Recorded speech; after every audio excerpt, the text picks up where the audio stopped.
তারেক রহমান সহ পলাতক আসামিদের গ্রেপ্তারের চেষ্টা চলছে সংসদে।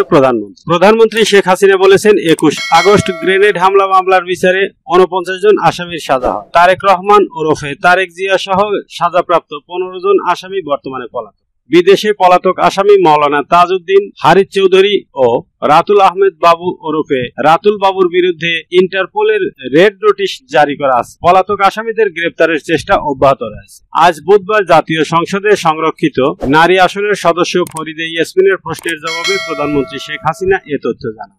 স্পিকার শিরিন শারমিন চৌধুরীর সভাপতিত্বে বৈঠকের শুরুতে প্রশ্নোত্তর টেবিলে উত্থাপন করা হয়। 21 আগস্ট গ্রেনেড হামলা মামলায় সাজার বিষয়ে প্রধানমন্ত্রী শেখ হাসিনা বলেন, সাজাপ্রাপ্ত আসামিদের মধ্যে 19 জনের মৃত্যুদণ্ড, 19 জনের যাবজ্জীবন কারাদণ্ড ও 11 জনের বিভিন্ন মেয়াদে কারাদণ্ড হয়। সাজাপ্রাপ্ত 49 জনের মধ্যে 34 জনকে আটক করা হয়েছে। প্রধানমন্ত্রী জানান, রায় ঘোষণার আগে অভিযোগপত্রভুক্ত 52 জন আসামির মধ্যে 3 জনের অন্য মামলায় ফাঁসি কার্যকর হয়। স্বতন্ত্র সংসদ সদস্য হামিদুল হক খন্দকারের প্রশ্নের জবাবে প্রধানমন্ত্রী শেখ হাসিনা বলেন, তিস্তা মহাপরিচালনা বাস্তবায়নে চীন সরকারের আর্থিক সহায়তায় সমীক্ষা সম্পন্ন করে পিডিপিপি অর্থাৎ প্রাক উন্নয়ন প্রকল্প প্রস্তাব তৈরি করে অর্থনৈতিক সম্পর্ক বিভাগে পাঠানো হয়েছিল 2020 সাল। 2021 সালের মার্চে ঢাকায় চীনা দূতাবাসের মাধ্যমে চীন সরকারকে সফট লোন সাহায্যের অনুরোধ জানানো হয়। প্রধানমন্ত্রী শেখ হাসিনা বলেন, ওই পিডিপিপির বিষয়ে চীন সরকার 2023 সালের 5 মার্চ